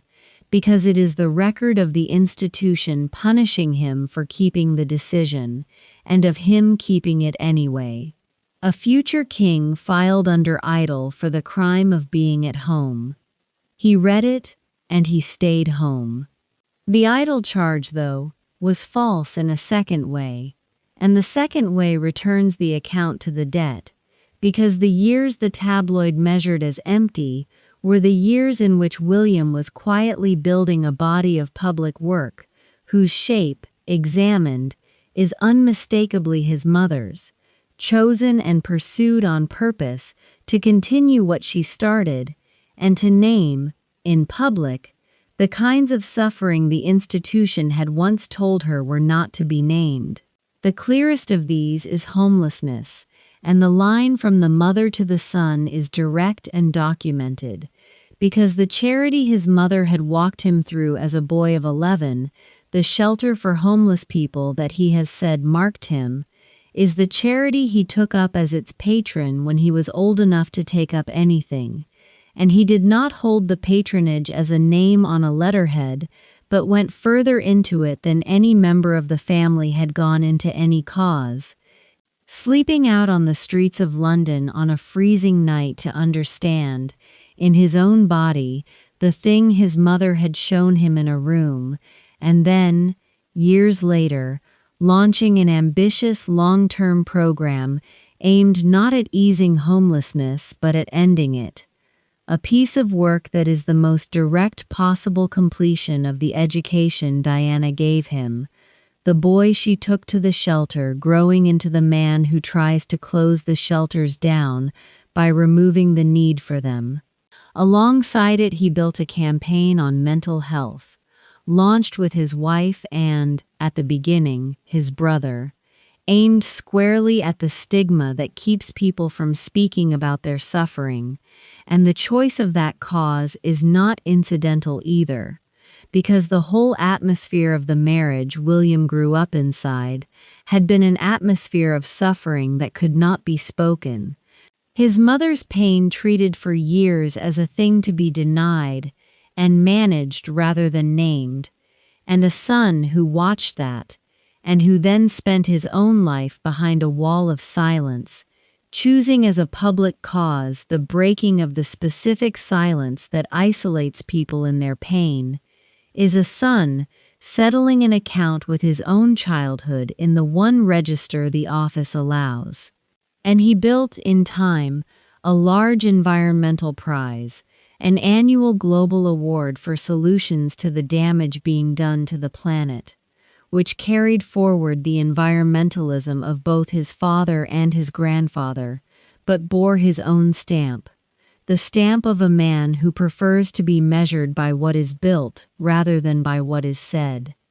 The tabloid counted his engagements and found him idle. What he was actually doing in those years was choosing, deliberately, a smaller number of things to do properly and for a lifetime, rather than a larger number to do briefly for the cameras. And the things he chose were his mother's things, and the choosing of them is the debt again, paid in public, under his own name, in full view of a press too busy counting ribbons to notice that the future king was quietly finishing his dead mother's work. There is, running alongside the marriage in these years, a story the coverage circled repeatedly and that requires the same careful handling that the examination of his wife's family gave to its own rumors,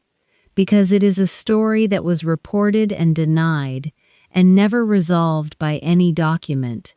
and it is the story of a supposed rift with a neighbor,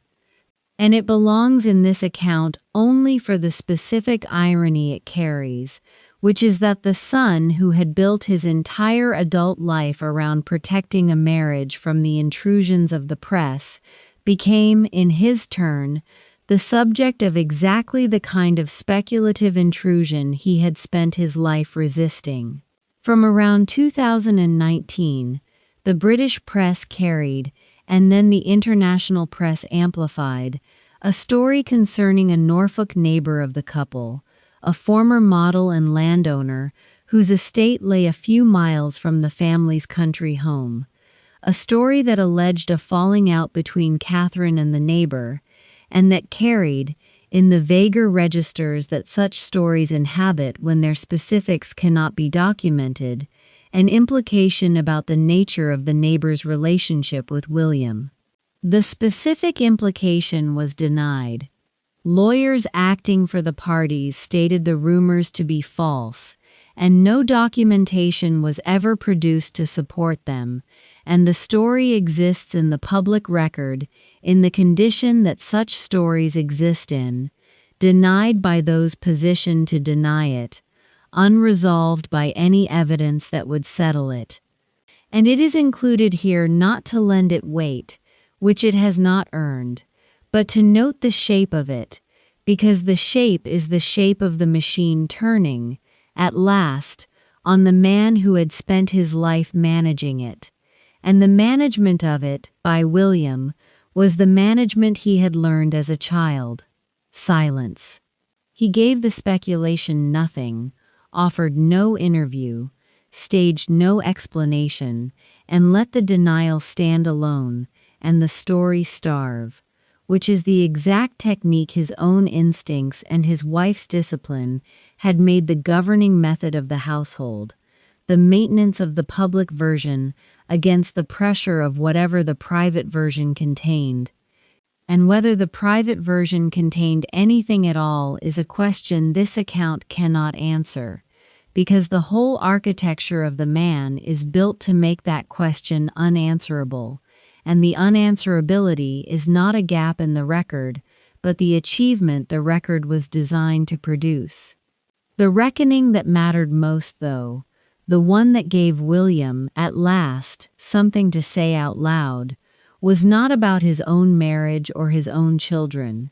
It was about the interview he had watched at 13, and it arrived in 2021, 26 years after the housemaster switched on the television, and it arrived because the deceit that had procured the Panorama interview was finally, formally, exposed.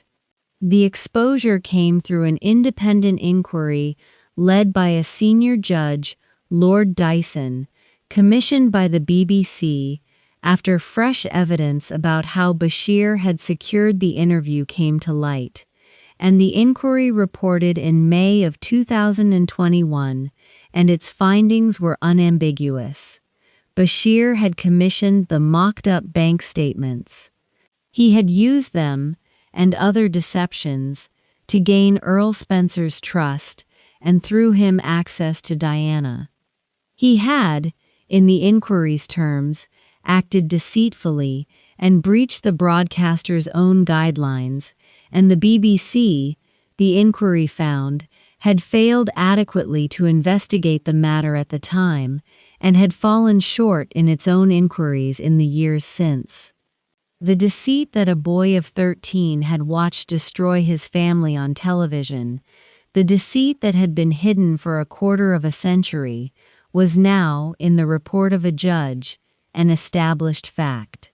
And William spoke. He issued a statement on the evening the report was published, and the statement is the closest he has ever come to speaking the vow aloud, because for once the wound was pointed at a target that could be named, and he named it. He said that the interview had been obtained by deceit, and that it had substantially influenced what his mother said, and he went further than any careful statement of his had ever gone, saying that the deceit and the interview had contributed to his mother's fear, paranoia, and isolation in her final years,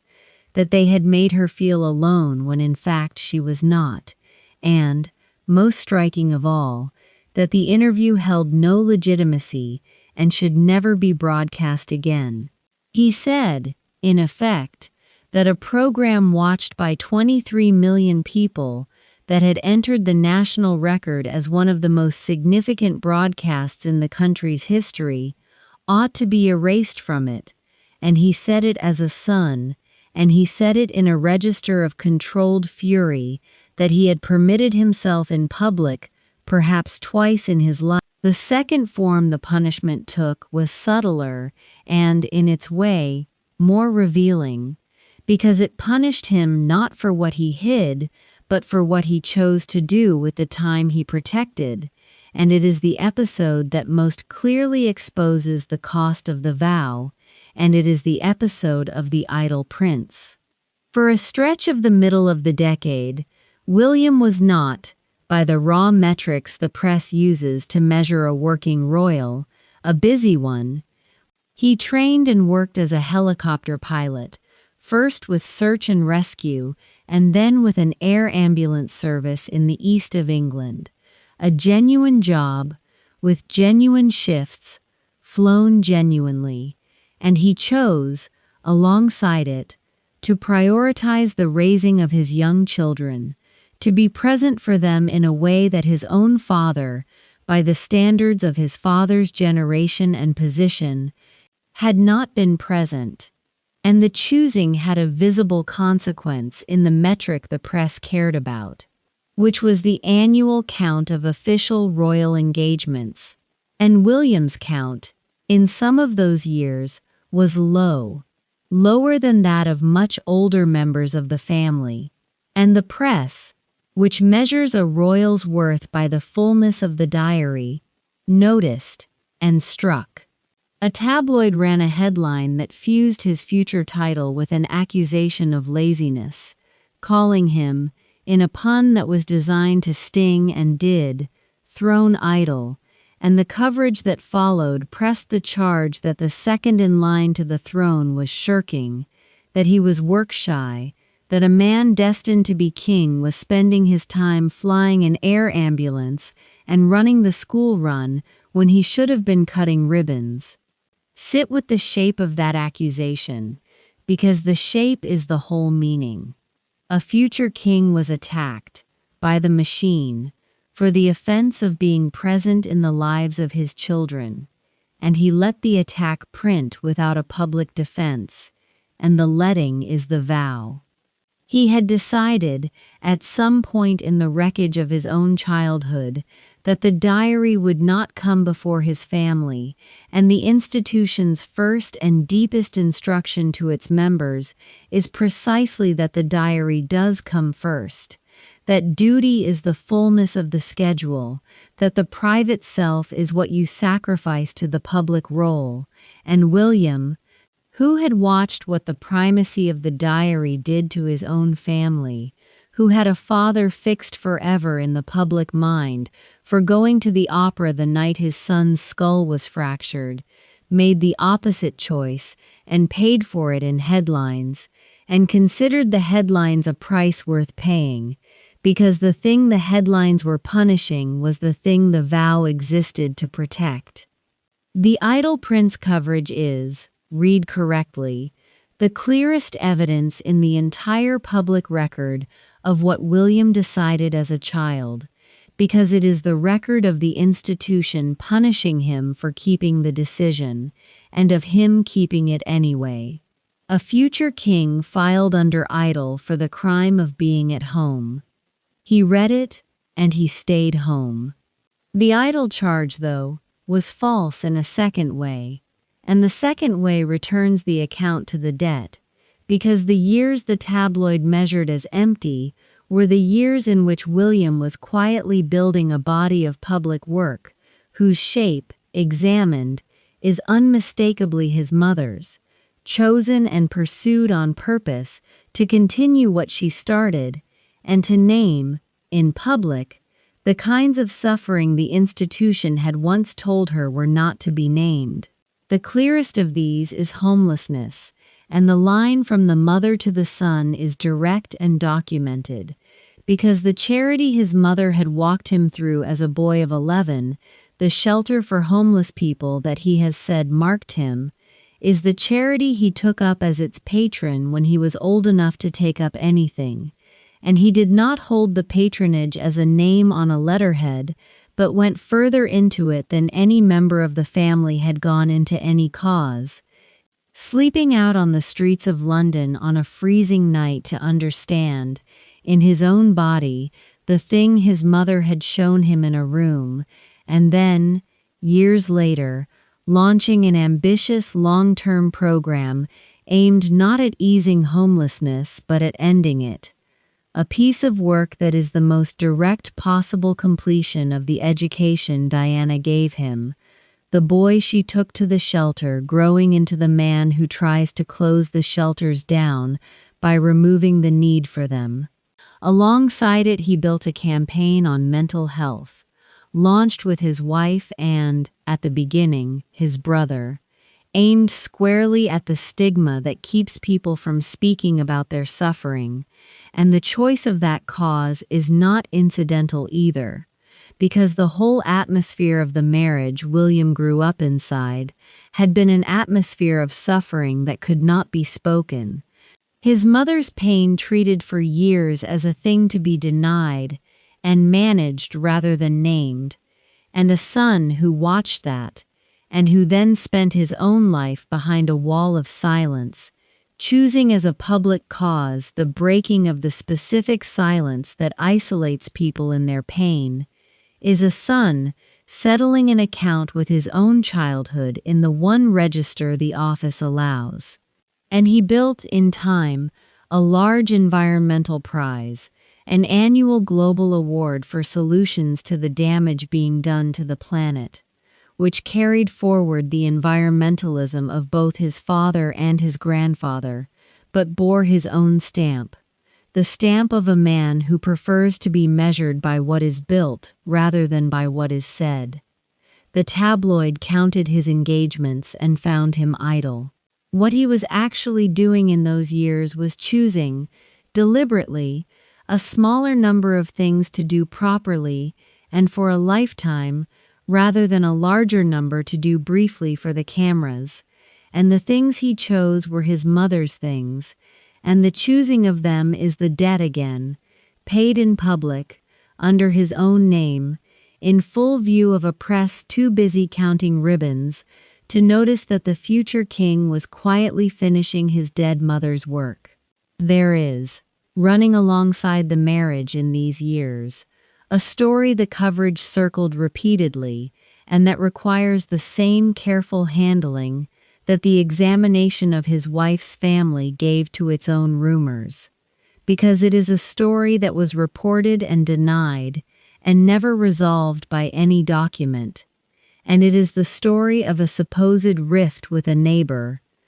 and it belongs in this account only for the specific irony it carries, which is that the son who had built his entire adult life around protecting a marriage from the intrusions of the press became, in his turn, the subject of exactly the kind of speculative intrusion he had spent his life resisting. From around 2019, the British press carried, and then the international press amplified, a story concerning a Norfolk neighbor of the couple, a former model and landowner whose estate lay a few miles from the family's country home. A story that alleged a falling out between Catherine and the neighbor, and that carried, in the vaguer registers that such stories inhabit when their specifics cannot be documented, an implication about the nature of the neighbor's relationship with William. The specific implication was denied. Lawyers acting for the parties stated the rumors to be false, and no documentation was ever produced to support them, and the story exists in the public record in the condition that such stories exist in, denied by those positioned to deny it, unresolved by any evidence that would settle it. And it is included here not to lend it weight, which it has not earned, but to note the shape of it, because the shape is the shape of the machine turning, at last, on the man who had spent his life managing it. And the management of it, by William, was the management he had learned as a child. Silence. He gave the speculation nothing, offered no interview, staged no explanation, and let the denial stand alone, and the story starve, which is the exact technique his own instincts and his wife's discipline had made the governing method of the household, the maintenance of the public version against the pressure of whatever the private version contained. And whether the private version contained anything at all is a question this account cannot answer,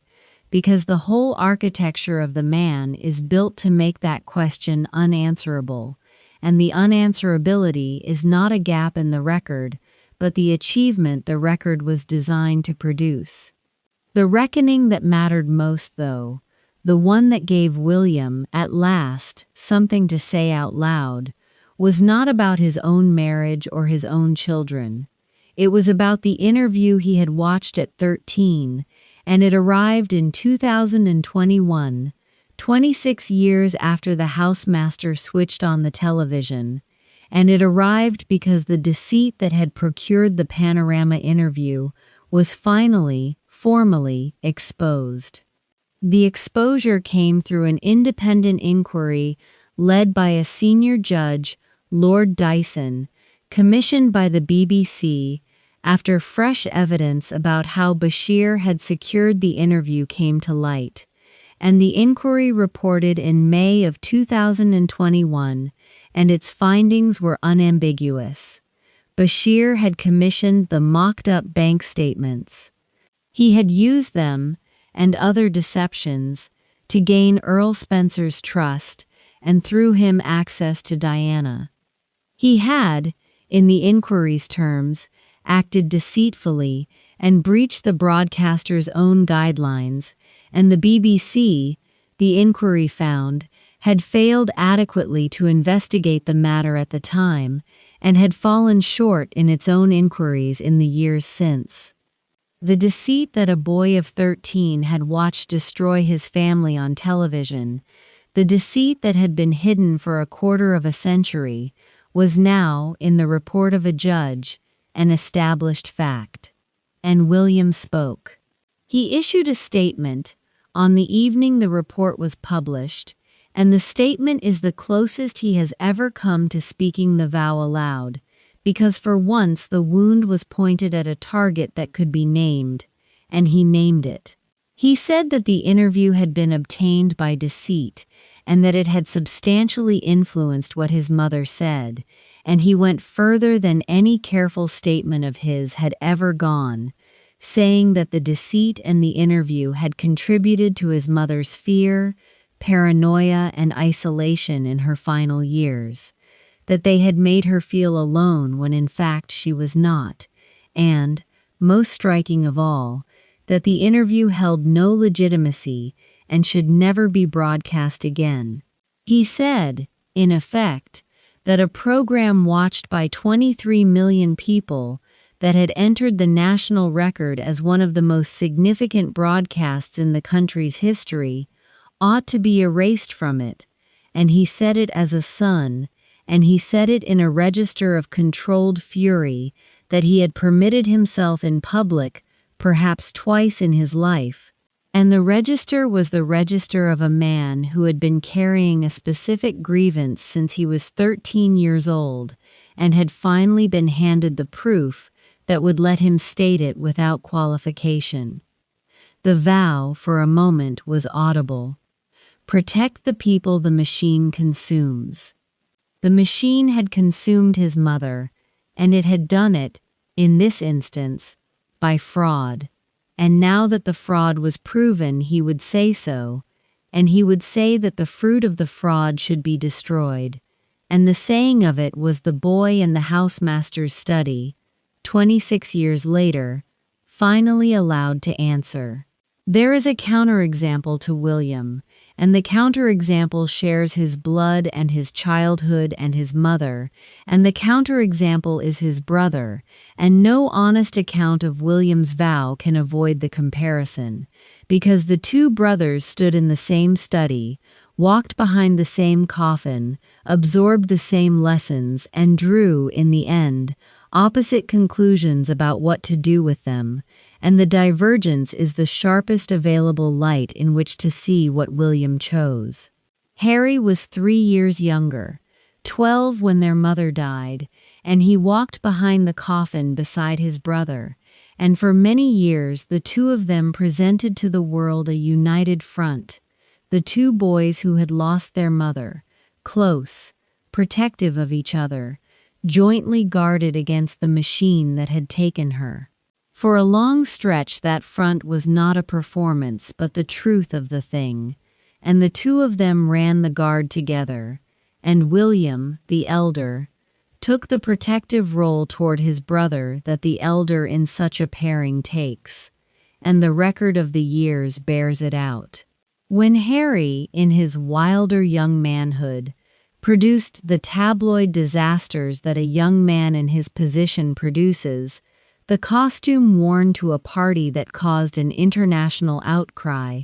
the nights out that filled the papers, the photographs from abroad, it was in part William's steadiness beside him that absorbed the impact, and the two of them together, on what would have been their mother's 46th birthday, staged a concert in her memory and stood on the stage and spoke of her,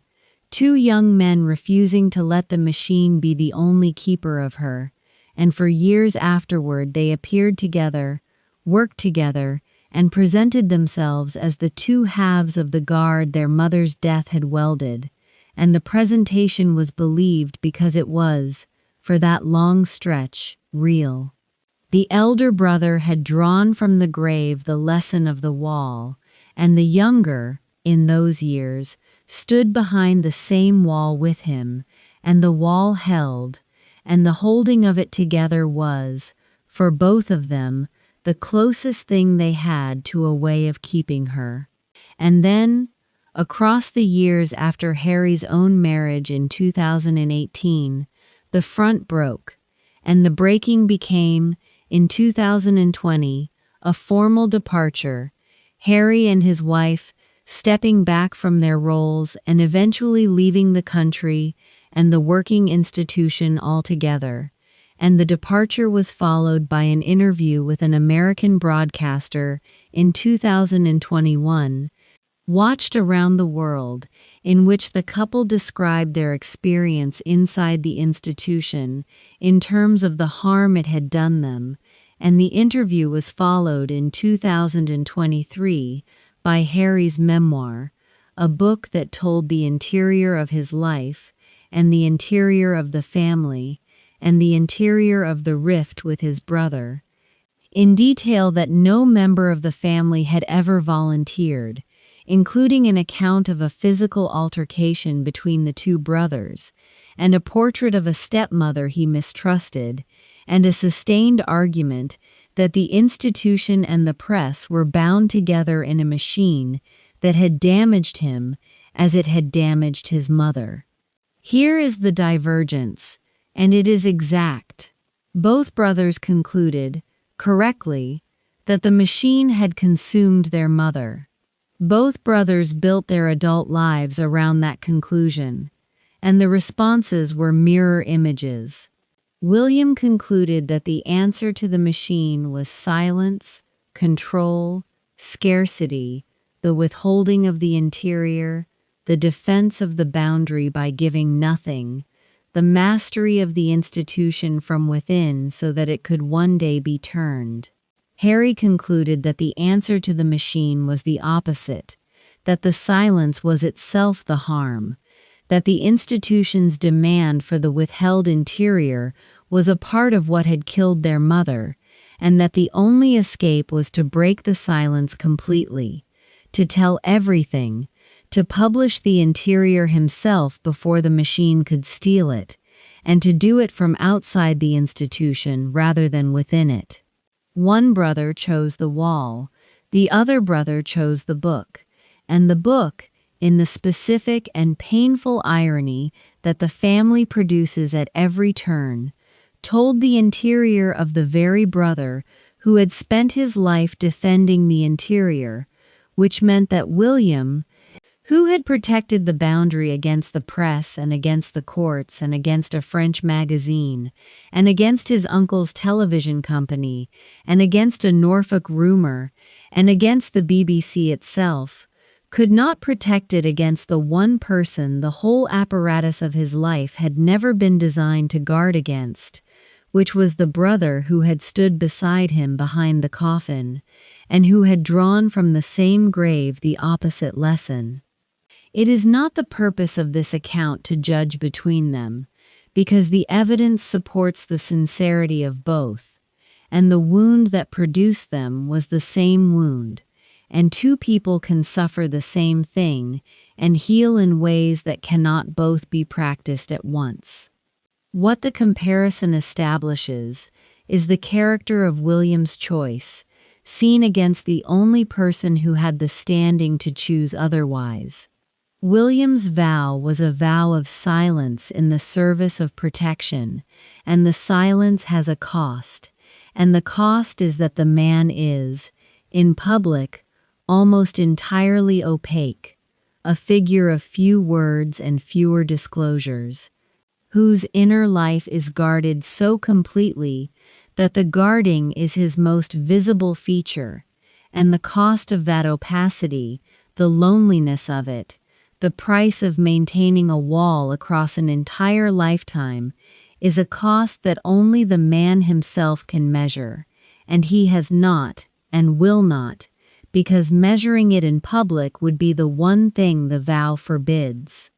The final testing of the vow came in 2024, and it came not from the press or the courts or the brother, but from the one adversary against which silence and control and scarcity offer no defense at all, which is illness, and the way William responded to it is the last thing this account will describe, because it is the moment at which the vow, tested to its limit, revealed the shape it had held all along. In January of 2024, Catherine, the Princess of Wales, underwent planned abdominal surgery, and the palace announced it in the minimal language it applies to the health of its senior members,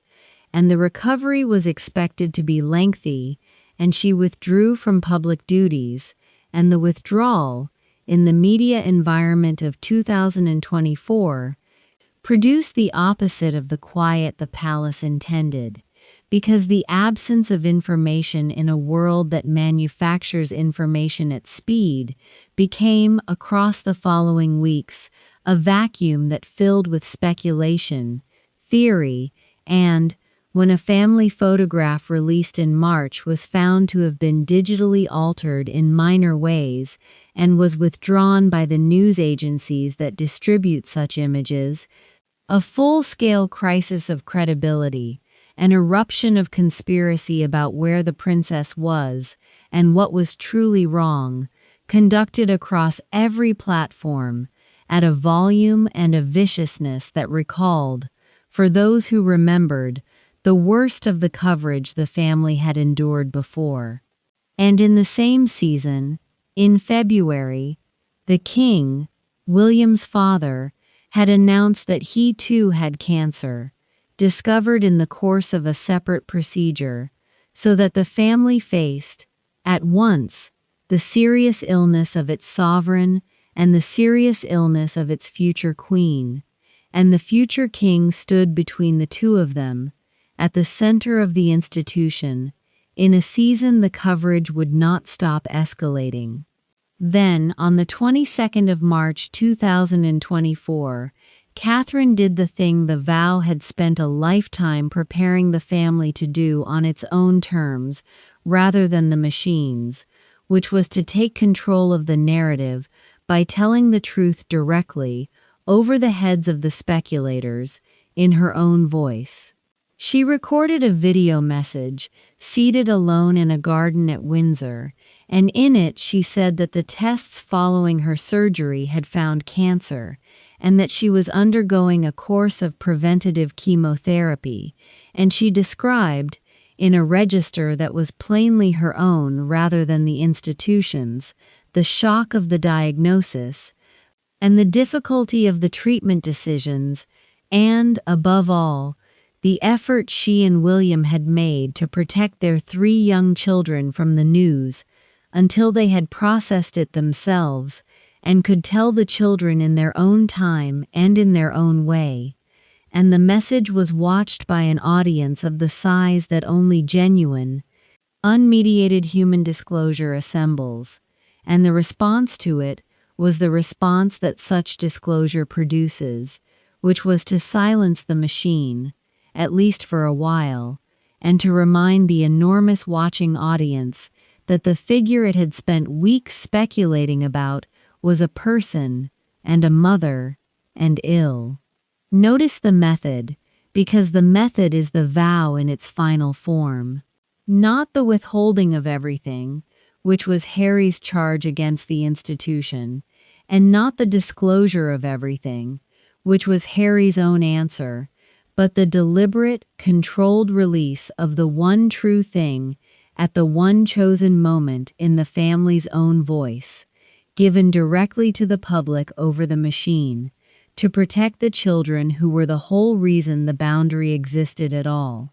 The garden statement was the technique William had learned as a teenager, the trading of a scarce, deliberate, willingly given piece of the interior in exchange for the privacy of everything else, applied at the highest possible stakes, by his wife, to defend their children from precisely the experience that had defined his own childhood, which was the experience of learning the private facts of one's family from strangers who had assembled them for profit. Catherine told the world her diagnosis so that her children would